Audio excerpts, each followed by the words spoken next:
Attention outlet shoppers. Right now, save 50 to 70% off everything for the family at Gap Factory stores and online. With shorts from $14.99 and tees from $6.99. And save 50 to 70% off everything at Banana Republic Factory stores and online. With an extra 50% off clearance and dresses for women starting at $19.99.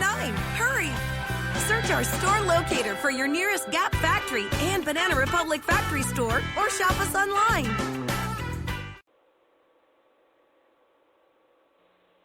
Blog Talk Radio. Once in a lifetime does a great author set the stage for a wonderful trip into the minds and lives of their characters. Yvonne Mason doesn't just write books, she crafts memorable experiences. Best-selling true crime fiction author Yvonne Mason will leave you on the edge of your seat and checking behind every corner for the weirdos that only real life can breed. Find her books on Amazon.com and make sure you check out such titles like Dreamcatcher, Failure Was Never an Option, The Pink Canary, and Silent Scream today. Good evening, ladies and gentlemen. This is Off the Chain. I am your host, Yvonne Mason, and I am so excited I can't stand myself. That was an ad by my friend Chris Dunham. He's also my ad man, and yes, it was shameless promotion, but that's what part of this show is about. The other part of this show, ladies and gentlemen, is the fact that because of my guest and because they keep coming back, I don't know if it's because they like me or they just want me to shut up or what, but they not only come back, they bring new people with them, and it excites me to the point that I can hardly stand it. It almost makes me at a loss for words, and I know for y'all that have followed me for these many months, you're going, yeah, right, Yvonne, tell us another story. Because we are so over 20,000 listeners and growing every day. Just on this show alone this morning, we're at 7,914 listeners just this morning. And I cannot tell you the excitement that I have and the honor and the humbleness that you as my listening audience bring to this show, because without y'all, there'd be no show, and without my guest, which makes this show happen, all of the honor, all of the gratification, and all of the success goes to them, because they are the ones that keep y'all coming back. And I am so appreciative to each and every one. We are now heard in over 64 countries, picked up a few new countries this morning, and I am just so grateful that all of y'all continually visit us and spread the word and tell others and make the show successful. This show will be a year old on July the 27th, and I never dreamed in my wildest dreams that we would be this far even before the show is a year old, and I am so grateful to each and every one of y'all. That being said, I have an author who's never been on my show before, and I am very honored to have her. This woman is absolutely amazing. I cannot wait to start talking to her, because she is not only a woman after my own heart, but she is an author after my own heart, and we'll get into that in a little bit. I can't explain it. I'll just have to describe her to you. Author Betty Webb. She is the author of 15 books, including the nationally best-selling Lena Jones series, Desert Vengeance, Desert Rage, etc., the humorous Gunn Zoo mystery series, which is the Puffin of Death, the Koala of Death, etc., and the family history, the Webbs of Alabama, Survivors of Change. Before beginning to write full-time, Betty worked as a journalist, interviewing everyone from U.S. presidents and astronauts who walked on the moon, Nobel Prize-winners, and polygamy runaways. She has taught creative writing classes at ASU, Phoenix College, and has been a nationally syndicated book critic for 30 years, ladies and gentlemen. In addition to other organizations, Betty is a member of the National Federation of Press Women, Mystery Writers of America, and the Writers Guild. She has also served as a writer-in-residence for the Arizona State Library. This is going to be a fun-filled hour which will fly by. Betty, welcome to the show. Thank you so much. Well, listen, I'm really glad to be here. I really am. I was reading your biography and your history, and I'm going, I want to be like her when I grow up. Yeah. Listen, I look back at all the things I've done, and I can't figure out how it all happened. At the time, it seemed perfectly normal to do it, but like I say, I look back. I'm now retired from the newspaper, and I'm looking back.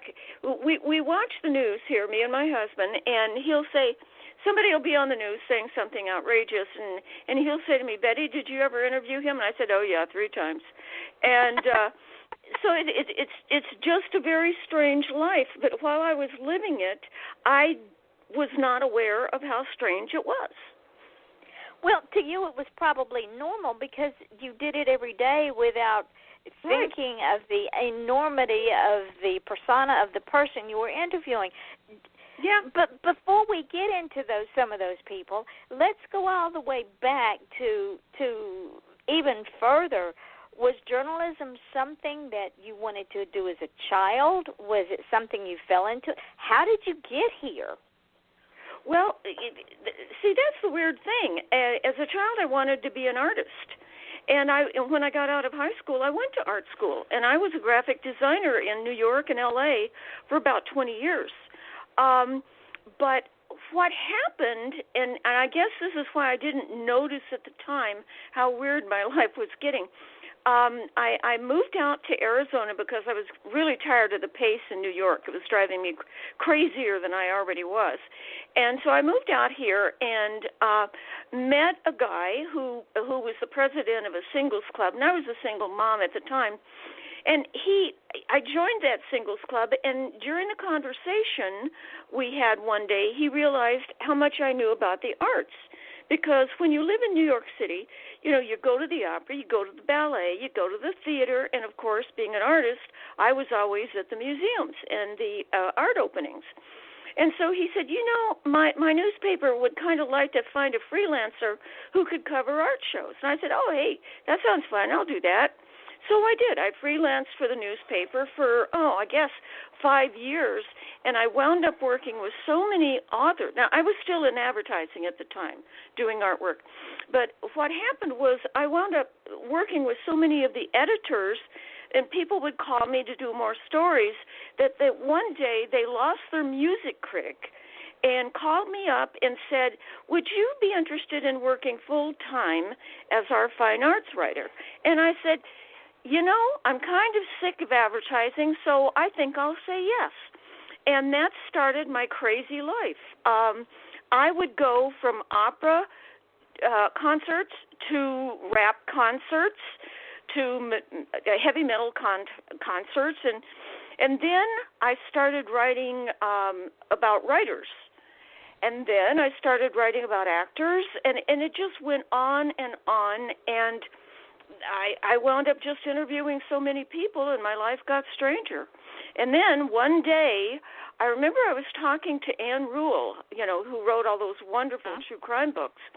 And I said, have you ever thought about writing fiction? She says, no, I see this as a calling because I'm able to bring closure to victims of crime.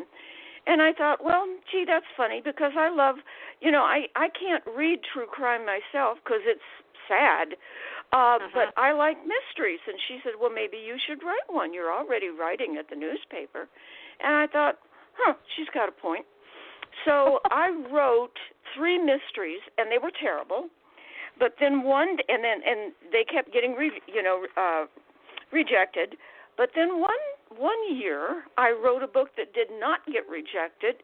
It was called Desert Noir, and that was the first Lena Jones mystery. And I began to realize, my gosh, this is really what I was meant to do. So for the next 5 years, I would get up at 4 in the morning. I would work on my books, write my books, and then at 8 o'clock I'd get ready and I'd go to the newspaper to interview people and write all day. So finally I got to the point where after 5 years, and I'd written 5 books that way, getting up at 4 in the morning, I thought, this is kind of nuts. I think I'm just going to leave the newspaper and write full time. So that's what I've been doing now. And tell us some of the people you've interviewed. Ann Rule, which presidents did you interview? Richard Nixon, but oddly enough, that was for my high school newspaper. Wow. Which is a strange story. And then, let's see, Jimmy Carter. And I did interview, let's see. Well, no, that interview, that's right, that got changed. That's right. I got to interview Bill Clinton's saxophone teacher.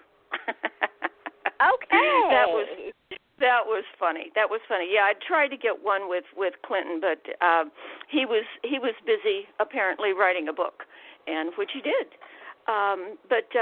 So but you know, the interview that stays with me the longest is when I interviewed Buzz Aldrin.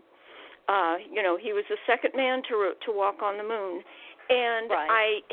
The interview happened over lunch, and he was telling me all his stories, and I was just so amazed, and he was such a hero of mine. In the middle of lunch, I leaned over and gave him a kiss on the cheek, and I said, "I love you."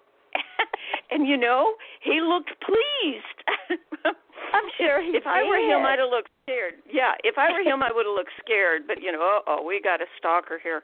But he liked it. He liked the adulation as well. He should. And I think he understood why you were saying, because can you imagine going into outer space, especially with the technology we had then, going into outer space, walking on the moon. On the moon. I get the chills thinking about it. And the other time a kiss came into play during an interview, I was interviewing Patrick Swayze. Ooh. And listen, you think Feel he's my good heart. looking in the movies? You should have seen him in person. Oh my goodness, that man was a Greek god. But anyway, so in the middle of the interview, he leaned forward and kissed me on the cheek. Now, the only bad thing about that was that his wife was standing right there. Or you would never have seen me again. You would have been gone. We would not be I'd having have been so gone. We'd have run off to Mexico. And not only was he an amazing-looking human being, but his acting skills were just beyond anything I've ever seen. The man could take any role, and I saw him in several roles. He could take any role and own it. Yes, he was a wonderful actor. A lot of good actors, and a lot of actors that are very, very good looking coast on that. But he did not. I mean, he was fit. He could dance. He had a wonderful body besides that beautiful face. And he just acted the hell out of every role. He did. And you believe that he was that person. And this brings to mind the remake of Dirty Dancing. The feedback I'm getting on the remake is, why did they do that? Because they took a classic and ruined it. There was nobody like Patrick Swayze in that role. Yeah. I watched it for about 3 minutes, and that was the end of me. It was just, I'm sorry. Some things are. Why remake a classic? I just don't understand that. You know why?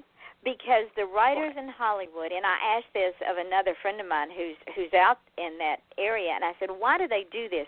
With all of the indie authors that are out there, all of the indie actors that are out there, why are we going back and reinventing the wheel? Why do they not go after some of these indie authors and get their books and do movies based on the books? He said, Yvonne, because the money people want a surety. Well, guess what? You're not going to get a surety when you try to reinvent a classic. Come on. That would be like somebody taking Margaret Mitchell's Gone with the Wind and said, we're going to remake it. I wish you hadn't even said that, because you might have planted the idea in some Hollywood producer's head. And I'm a boy. Well, Can you they did write a follow-up. They did write a follow-up to Gone with the Wind. I think they called it Scarlet horrible. or something. Yeah, Scarlet and Red. Horrible. Yeah. Now, so anyway, that's the story of how I became, I got so used to interviewing people, and it was easy for me to kind of slide back and forth. For instance, in one day, I interviewed the New Zealand soprano Kiri Te Kawana, and later on that day, I interviewed Soundgarden singer Chris Cornell, who died recently. Right. And that was like my average day. I would swing forth from one genre to another. And I think that kind of influenced me when I began writing mysteries, because after I had written 5 Lena Jones mysteries, which they're very dark. I decided I wanted to see a little humor too, but I didn't want to touch the Lena Jones mysteries because they needed to be dark, because right. they always dealt with sort of topical subjects. So I decided, though, that I wanted to write something funny, and that's when I started writing the Gunn Zoo mysteries, because at that point, once I had such a busy life that once I quit the newspapers, I had all this block of time, and I didn't know what to do with it. So I decided to volunteer at the Phoenix Zoo. I live in Scottsdale, Arizona, which is right down the road from the zoo. And after I'd been up at the zoo for a couple of years, I thought, this is such great material with these animals, and then there was these crazy people. I've got to write about this. So I wrote The Anteater of Death. No animals are ever harmed in these books, ever. And let's see, and then I followed that up with the Koala of Death, and then we had, the Llama of Death. And then I took a vacation to Iceland, met a bunch of puffins, and came back and wrote the Puffin of Death. And in the meantime, I read it, and I don't mean to interrupt, but I read an excerpt on the Puffin of Death, and I thought I was going to fall out of my chair. Yeah, I know. Those books are really funny, but they're still kind of realistic. As you know, the Lena Jones books, I mentioned before that they're very topical. I cover such subjects as child abuse, polygamy, female genital mutilation, taking the law into your own hands, the death penalty, and those are serious. And at first I was kind of afraid when I started with the Gunn Zoo series that they would just be light fluff. But then I realized, well, wait a minute, this is my chance to educate people about exotic animals and how they are suffering because their environmental habitat is being reduced because of human incursion. And so I was able to get a lot of that stuff into those books. And so I'm very happy when my readers write me and say, well, I was not aware that thus and such was going on in Brazil, and this was going on here, and that it was impacting all these animals. So, I still feel good, even though those are, in a way, light and fluffy, but in another way they do pack a message. Well, and I say this with just about every time we do the show, it doesn't matter if the book is fiction or nonfiction. If we read with an open mind and the author has done their homework, we are bound to learn something. Yes. And if nothing else, you're in a really well-written book, you will learn something about the human condition and the human heart and the human capability of being both almost saintly and quite evil.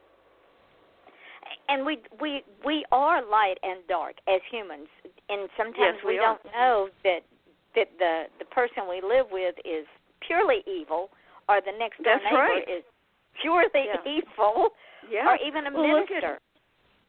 Look at Anne Rule. She worked right next to a serial killer for, I think it was almost a year, and did not realize it. Exactly. And the one down here that I wrote about, he was hired as a Martin County detective. They didn't know he'd been killing since 1966. Oh, yeah.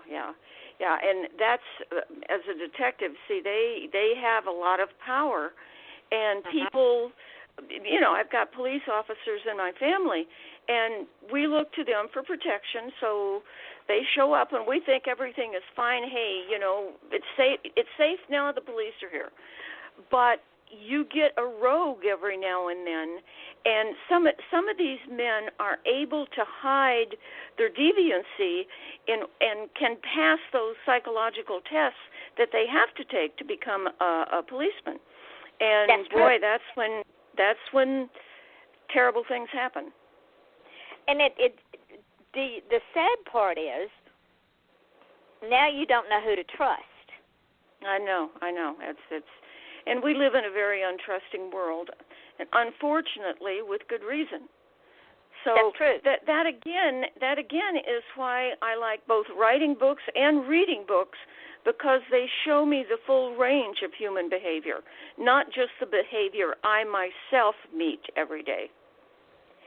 What made you decide to write the Lena Jones series? Was it because of what you had experienced in your interviews, like the polygamy runaways? That had to have been hard to have written, to interview these girls. Yeah. See, here in Arizona, it's an odd thing. People knew, well, when I first came out here from Arizona, we'll take me as an example. When I first came out here from New York City to Arizona, I heard about, they had these polygamy compounds up there in northern Arizona, and I saw the pictures of the girls in the long dresses, and I thought, oh, how interesting. That's just another religion. It's a cultural different from mine. And that's how everybody else was just kind of waving it away, like this cute little thing that's up there in the northern part of the state. But I took a trip up there one time, and I didn't like what I saw. And then I was still at the newspaper, and I started doing some research. I found a woman who had escaped from there. She'd been forcibly married when she was 16 to her first cousin. Interfamily marriage is very popular up there. Brother marries sister, father marries daughter, uncle marries niece. Very common. But this gal that I met had been forced to marry her first cousin, and she had children, and then she ran away because punishment up there is beating. It's as simple as that. The men beat their wives, and the wives beat the children, and it's a rough life in more ways than one. And she started helping girls leave the compounds. And the odd thing was, the state was charging her with kidnapping when she would help beaten 15-year-olds who were being married against their will to their uncles to become like the 19th wife of these brutes. They were going to, she was helping them escape, and the state was going to prosecute her for kidnapping. I mean, it was just crazy. So that's when I wrote Desert. Now, see, Desert Noir, I wrote mainly about the art scene here in Scottsdale, Arizona, which is a heavy art scene. But I also got into what's happening to the desert, because we're Phoenix, Arizona is starting to look like L.A. I mean, it's a bunch of cities in search of a downtown. But with my experience of that book and doing the research for that book, I realized I was able to tackle in fiction the problem of polygamy, because none of the newspapers wanted the stories. And I wanted to write the stories for the newspapers, but they did not want it. They didn't want me to do it. They didn't want anybody to do it. And here's the interesting thing. Do you know what the reason was? They were afraid they would lose. They were afraid they would lose readership. Yep, because then they would be put in the position of being anti-religious. So, as long as you can call something a religion, you can get by with just about anything. But that's starting to change now, because we can see how crazy religion can get. I'm not going to point any fingers, but we've seen some pretty wild, crazy, nasty stuff in the last few years. Yes, we on have. just about every phase of religious belief. I mean, few of us are innocent. But so and that's with Desert Wives, polygamy can be murder. That's when I realized I had really found my calling, and so I started writing about all of these things that were happening here in Arizona. But I wrote them in such a way that they were also true for other areas of the country too. You're an amazing woman, Betty. You are absolutely an amazing woman. Yeah, but see, this is also, why it's kind of hard to explain my life because, I was raised on a farm, for Pete's sake. We were like 3 miles from the nearest nearest town. And my job as a kid was to milk the goat and feed the chickens and collect the eggs. That's how I was raised. And then I became this thing. I became an artist, and I became a reporter, and next thing you know, I'm writing books. So it's very weird. And the beautiful thing, Betty, is we have these women now screaming, feminism and women's rights and yada yada yada. Yeah. But look at you. You are the epitome of a successful woman who has done things that most women dream about. Yeah. But something, my family, they're Southern, they're from Alabama. My family, to use a word that I don't always use, I will say they're just not odd. That would not be, they're eccentric. Let's put it that way. They're eccentric. Honey, I know exactly. I know what you're talking about because you're from Georgia.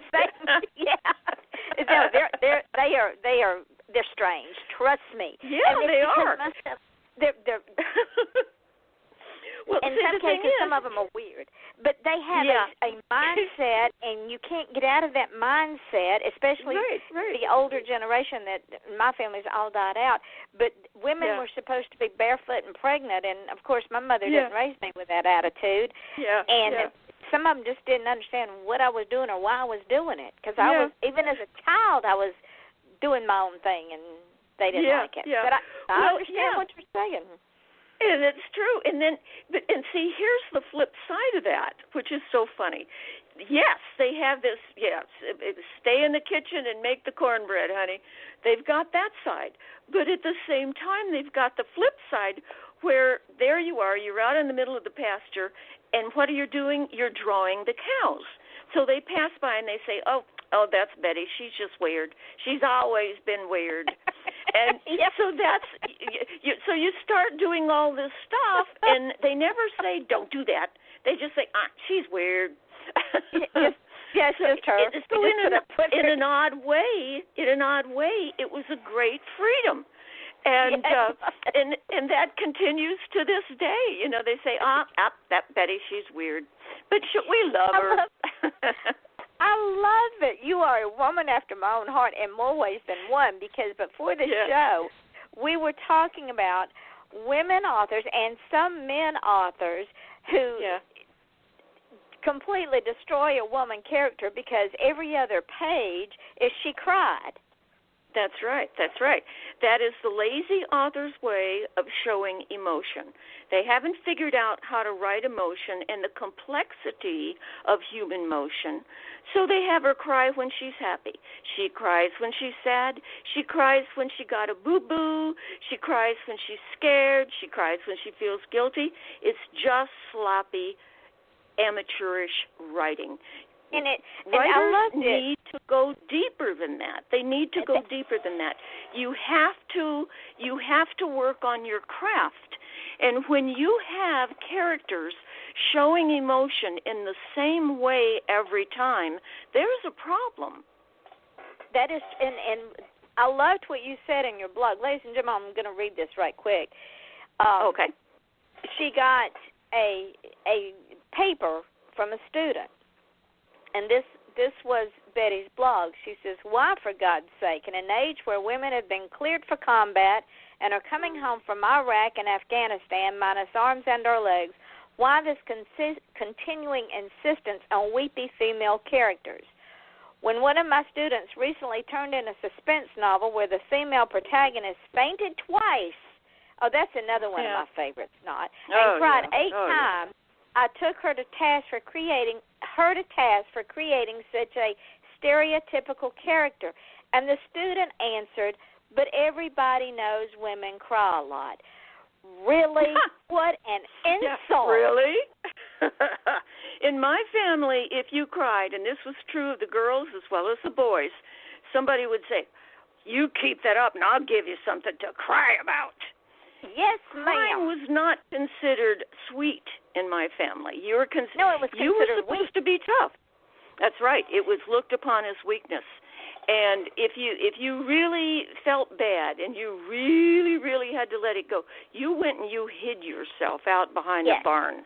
And maybe you dropped a tear or two, but after a while you just plain learned not to cry and to get on with life. Now, what annoys me so much about writers who write female characters who cry all the time is what they're really doing is they are basing their characters on Victorian heroines. And that's just crazy. The Victorian era has been dead for many, many years now, and there are no Victorian readers left to read those kinds of books. So we need to bring our female characters up to modern and contemporary standards. We've got to show a woman's courage, and you don't show that by having her blubber all the time.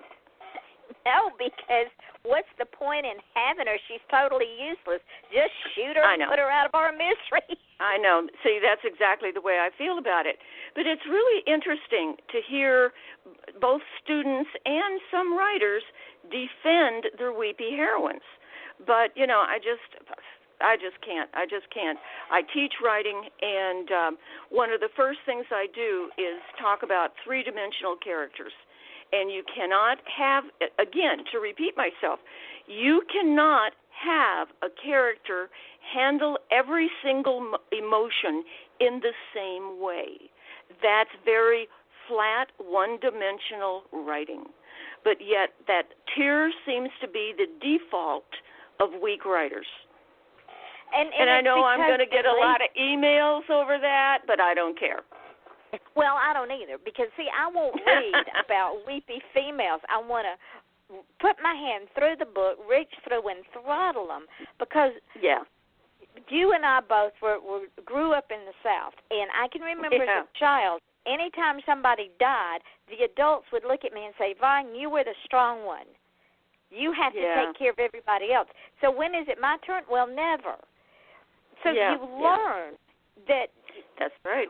You're stronger than you think. So if my female character, and I'm reading about her, and she's a cop, and she's standing in front of this guy, and it happens on these television shows, should I shoot him or not? Put the gun down. You kill him once, and then you blow him away. Don't be talking about, well, should I shoot him? How am I going to feel tomorrow? Who the hell cares? Just get rid of him.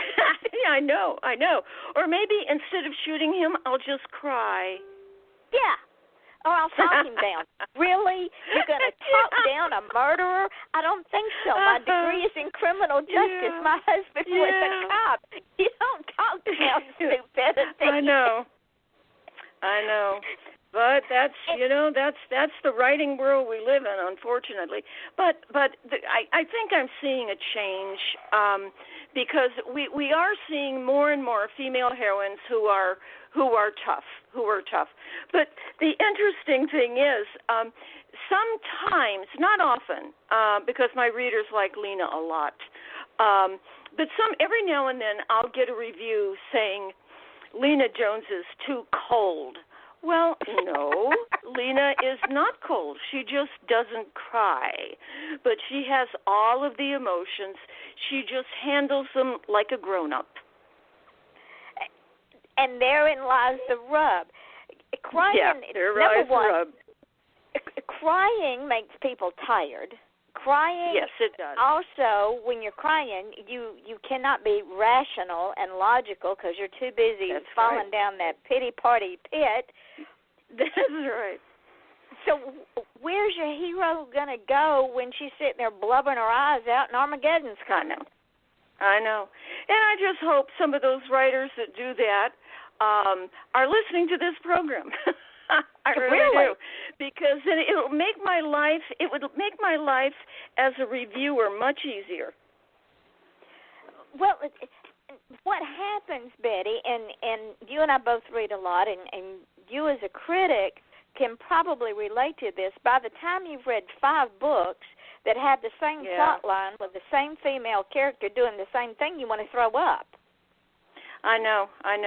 See, one of the other things that I tell my writing students is that if you want to write in any particular genre, say mysteries or suspense, you need to be reading the best of that genre, such as the Edgar winners for the mysteries and the suspense. And you not just books that were written 30 years ago. Don't go back to the Agatha Christies. Read contemporary work by writers who are still alive and still writing and winning the big prizes. You need to read them so that you know what is out there and what's been written, so that you don't turn around and write a book that's been written 200 times. True. That is very true. Because sometimes not only do they make the female character cry throughout the book, but they regurgitate what they've already read. And I know. Readers are more educated now than ever before. Yeah. And they expect more. Yeah. It's because one of the reasons is it's so easy for us to get books now. We can go to the bookstore and get them, and I'm a great believer in going to your neighborhood, especially the independent bookstores. But then they can download books. I mean, my goodness. I was teaching at a library that was 30 miles away, for instance, a while back, and so I was doing the books on CD in my car. And, in fact, you'll love this story. I was able, as long as I was working at that library and teaching, I was the writer in residence for the state of Arizona. For the first time in my life, I was able to get through Moby Dick. I appreciate that. It was 19 discs, but by gosh, I got through it. And I had tried 3 times earlier in my life to read Moby Dick, but I just couldn't get through it. But by gosh, because I was working 30 miles away and the traffic was terrible, I was able to get through Moby Dick in the car. Well, and that brings me to another point, which is one of my pet peeves, is it doesn't take 6 chapters to describe a blade of grass. Yeah, well, let's see. Let us talk about Moby Dick. You know that book is like about 900 pages, something terrible, and that white whale does not enter until I think it's the second to last chapter. That's true. It's brilliant.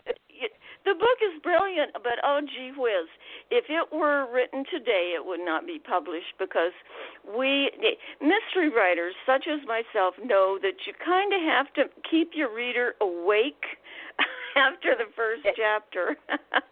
At least through the 3rd chapter. I mean, come on. Yeah. I always try, because of my sympathy for the people having trouble with Moby Dick crowd, I always try to kill somebody in the first chapter. And then I'd kill somebody else later on.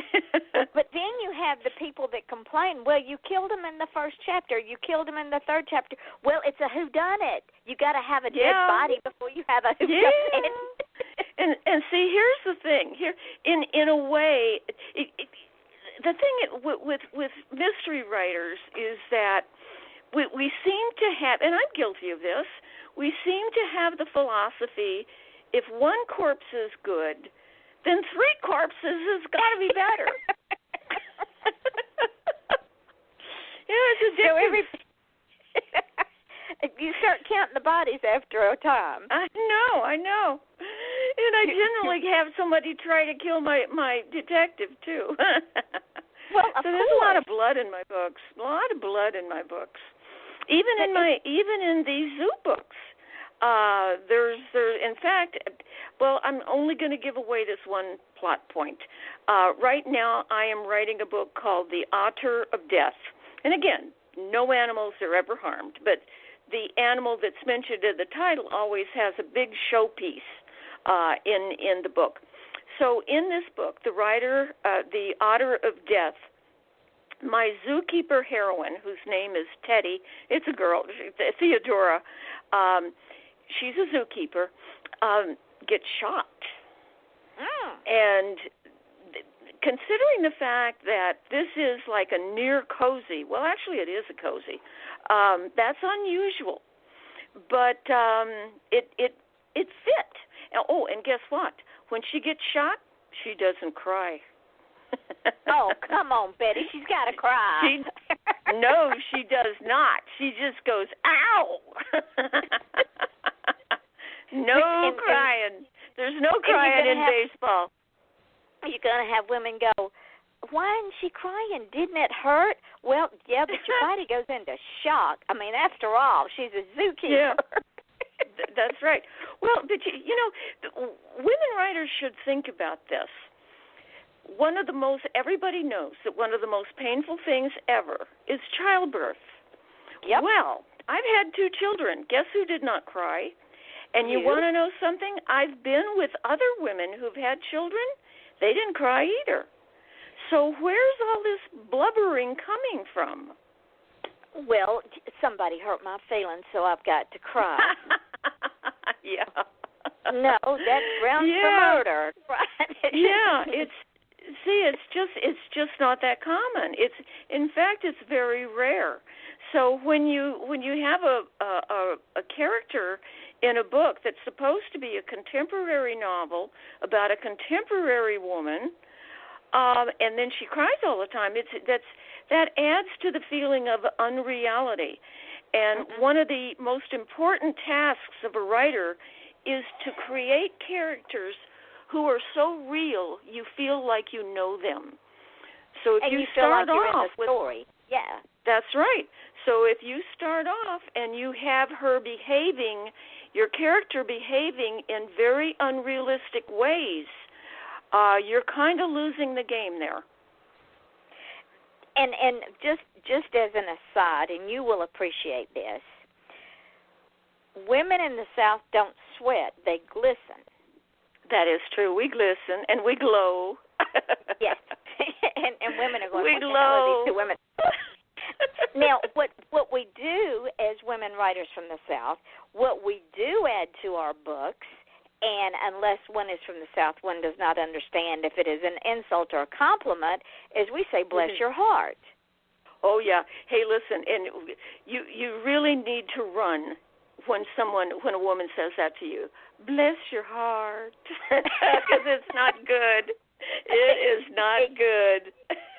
And if she's already saying, "Oh hell no," well, yeah. Oh my goodness, on his way.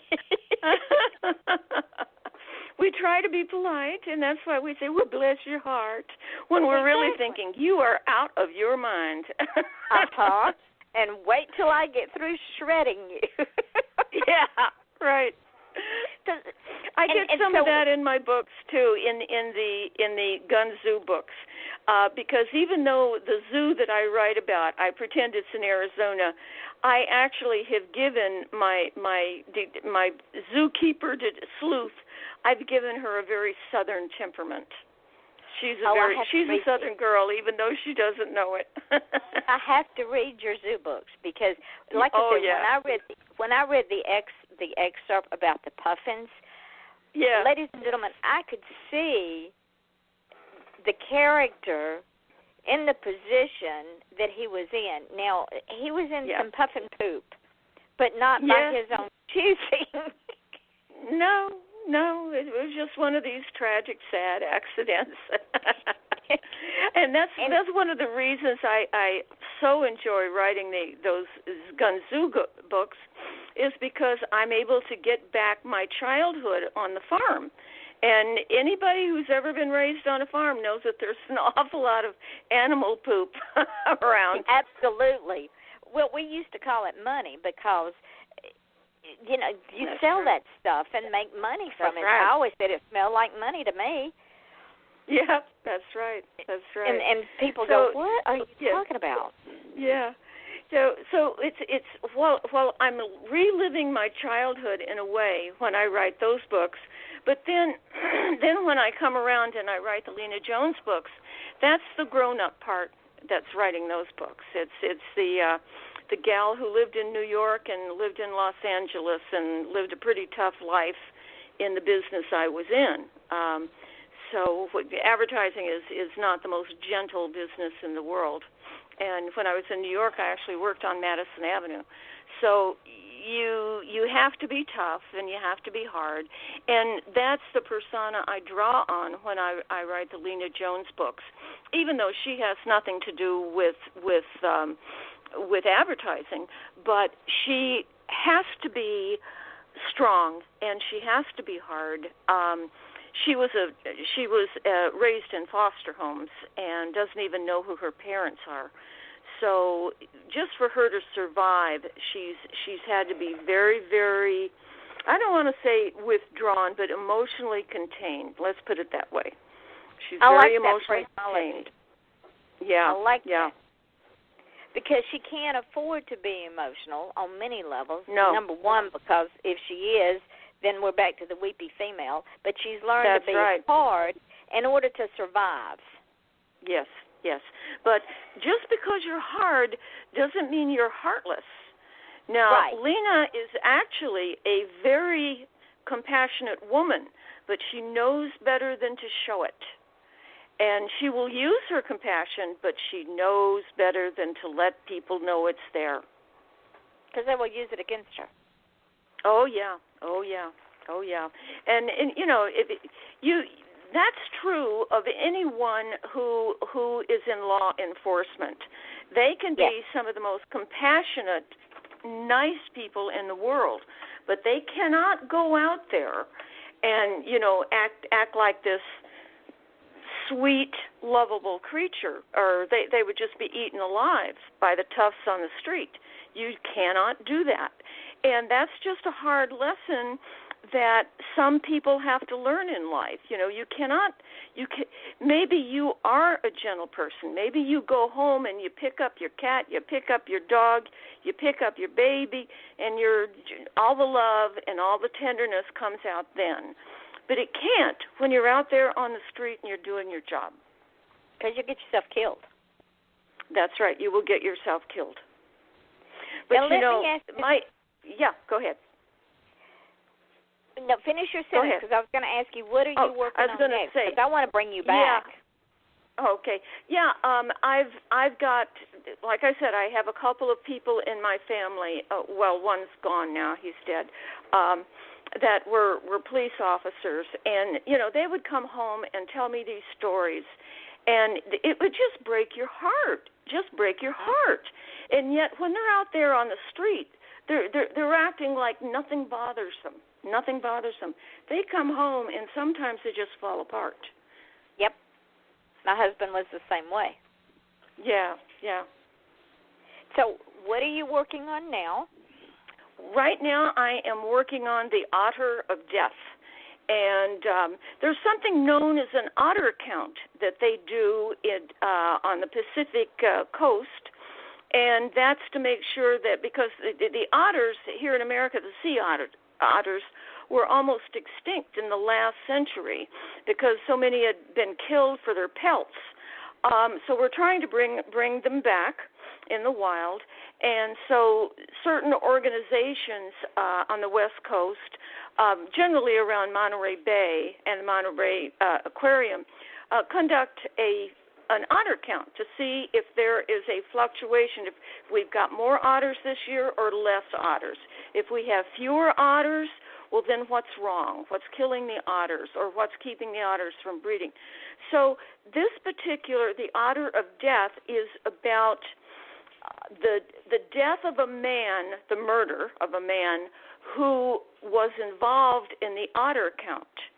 And at the beginning, he's looked upon as this really nice guy who was just helping take care of the otters. And then as the book goes on, nope, that's not exactly what happened. So my zookeeper Sleuth, who by the way lives on a houseboat in Monterey Bay, she decides to figure out what's the real truth about this man who was murdered. And the book goes into some pretty interesting directions, and it's going to be a little different than some of the others. Well, each zoo book is different. None of them are the same. So, like I say, in the Puffin of Death, I went to Iceland, spent a couple of weeks there, so that was different. But this is different. This is the first book I've written about a sea mammal. When is this one due out? Pardon? When is this one going to be released? I'm not finished yet, so I don't know. It'll probably be next spring, is my guess.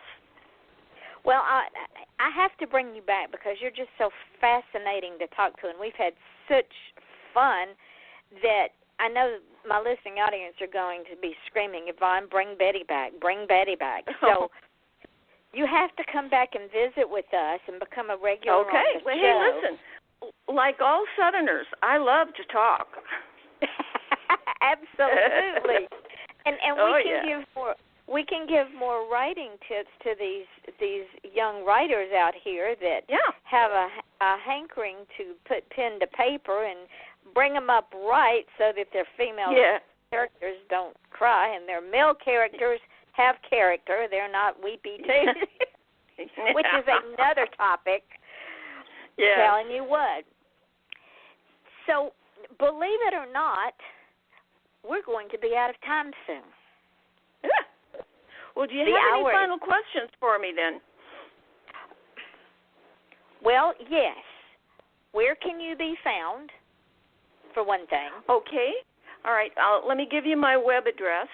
It's www.BettyWebbMystery. Oops, wait a minute. I'm not even sure that's right. It's been so. I should be looking at my web page more often. Let's see what it is. It's www.BettyWebb. It's 2 B's on web, by the way. -mystery.com. So you can always find me there. I'll repeat it again. www.BettyWebb, 2 B's, -mystery.com. And on that first opening page on the right-hand side, upper right-hand side, it says where I'm going to be teaching, where I'm going to be signing books, and you just click on that link and you can kind of follow me around town. I wish you would come south to Florida because I'd certainly take a class from you, even though I've been writing for about 60 years. I would take another class from you just because I love hearing you talk. Yeah, well, you know, in Florida, that's where one of my cousins, he's a retired police chief, lives.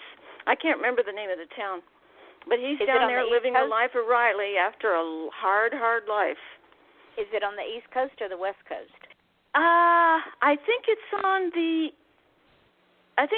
East Coast, but I'm not sure. Is he Geography south of Daytona? Is not one of my gifts. Is he south of Daytona? Don't know. Don't know. I've never been to Florida. Oh, you should. It's funny. Come. I've been to Iceland, and I've been to so many other places, and I've never been to Florida. Well, folks can also find you on Facebook, right, Miss Betty? Oh yeah, I'm on Facebook, Betty Webb Writer, and I'm always there. She's amazing. I'm always there. Opining is one of the hosts always says. So you can go on and opine with me. Absolutely, because you will learn more from her in 5 minutes than you would learn from somebody else in 6 weeks worth of writing classes. Just by listening to her and going and reading her blog, just like the Weepy Female, you will learn so much if you just pay attention to what Betty is saying, because This woman's been around the block. She's done many, many things. She's written for newspapers. She's interviewed people. I mean, you've got more courage than me would go to a heavy metal rock concert, I'm going to tell you. They're good. They're good. And oddly enough, some of those heavy metal musicians are some of the most articulate, educated people you will ever meet. They just try to disguise it. You were right. Huh? Yeah. You were absolutely right. Yeah, Chris Cornell, sadly, brilliant man. Very sweet person to talk to. So see, ladies and gentlemen, you can learn so much from this woman. She is a wealth of information. Tap into it. If you live out in her area, go to her writing classes. If you want to write and write well, hook up with Betty and get into her writing classes because she can teach you so much. And, yes, I'm going to bring her back because then we're going to talk about the male characters that female writers want to castrate with words. Yeah. So that will be our next topic, ladies and gentlemen. We will be discussing how female writers castrate male characters instead of giving them the depth that they need as a strong male character. Would that be a true statement? Right. Oh, yeah, that is so true. We're not doing those characters any good when we try to make them sappy, sweet, or too rough. Exactly. We've got to make them human. And they're three-dimensional. So, ladies and gentlemen, if you live in Miss Betty's area, hook up with her. And if you have an inkling to write, go and take some of her classes. And if she reads one of your books and you are an author and she gives you a less than a glowing report, don't take it personally. Take it to heart and rewrite your book in such a way that it grabs the reader, not so that it is flat, because that is so. I've read so many flat books here lately. I've almost quit reading because I've read so many flat books. Yeah, it's like they're phoning them in. Yeah, they're phoning them in. Yep, there's no heart in them at all. No. So tomorrow night, ladies and gentlemen, at 8 o'clock Eastern Daylight Time, we will have author Ellen Byron with us. She is also, this will be her first time with us. I'm really anxious to talk to her. And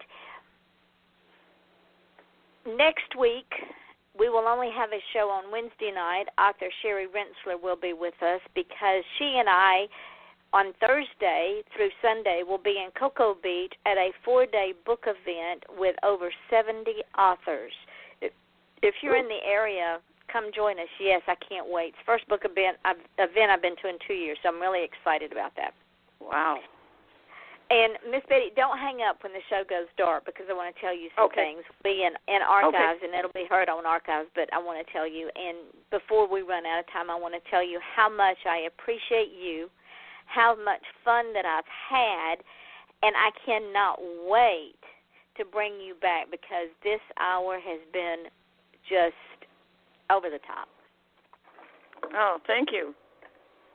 Loved every minute of it. And ladies and gentlemen, I hope that you all have learned something about this wonderful author, both as a human being and as an artist, because this is what I try to bring to the listeners, is that we are humans. We have failings, we have strengths, but we love our craft, and that's why we do it. And talking about our craft, just like Buzz Aldrin, he was a dreamer, and when Miss Betty kissed him on the cheek, that meant that she validated his dream. And that's important because without dreamers such as Betty and myself and the Buzz Aldrins of the world and the Richard Nixons and the Chris Connells of the world, we would have no music, no science, no written word, no leaders.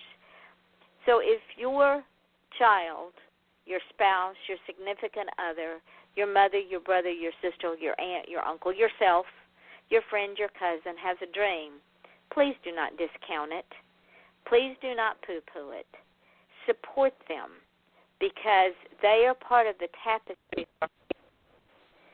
And as I always say at the end of every show, if you want to be special, don't just feel special. Be special.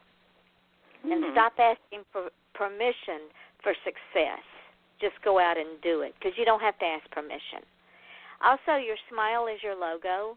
Your personality is your business card.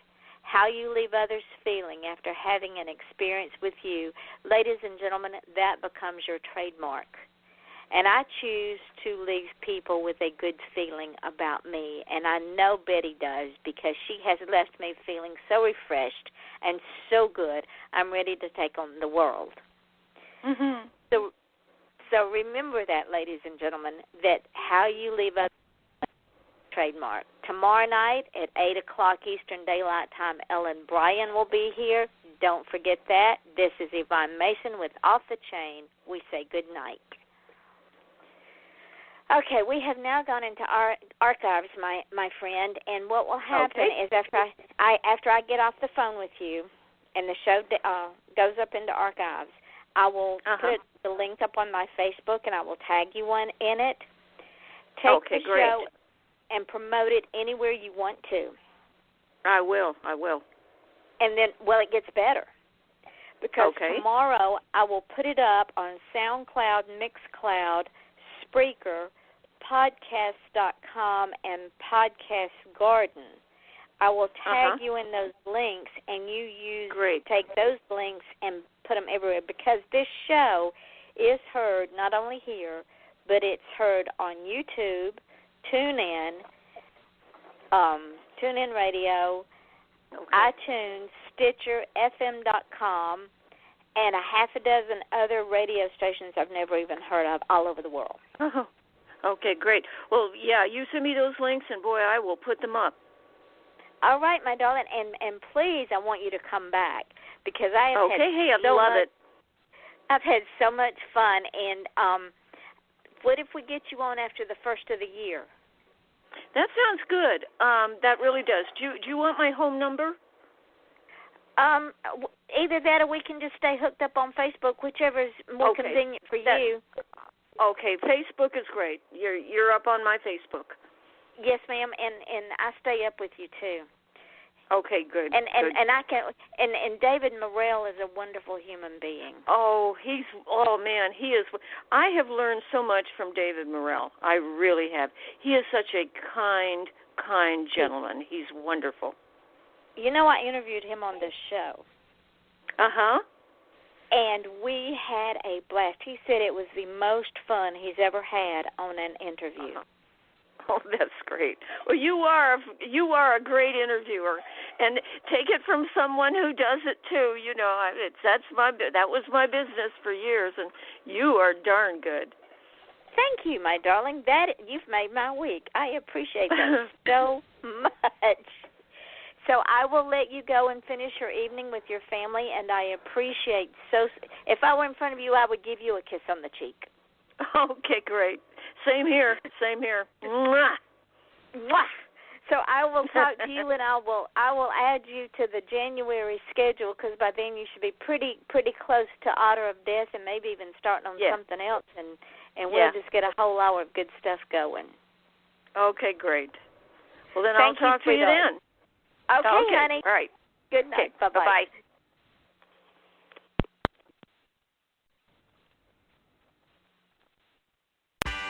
Attention outlet shoppers. Right now, save 50 to 70% off everything for the family at Gap Factory stores and online. With shorts from $14.99 and tees from $6.99. And save 50 to 70% off everything at Banana Republic Factory stores and online. With an extra 50% off clearance and dresses for women starting at $19.99. Hurry!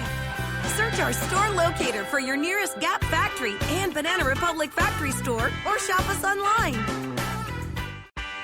Attention outlet shoppers. Right now, save 50 to 70% off everything for the family at Gap Factory stores and online. With shorts from $14.99 and tees from $6.99. And save 50 to 70% off everything at Banana Republic Factory stores and online. With an extra 50% off clearance and dresses for women starting at $19.99. Hurry!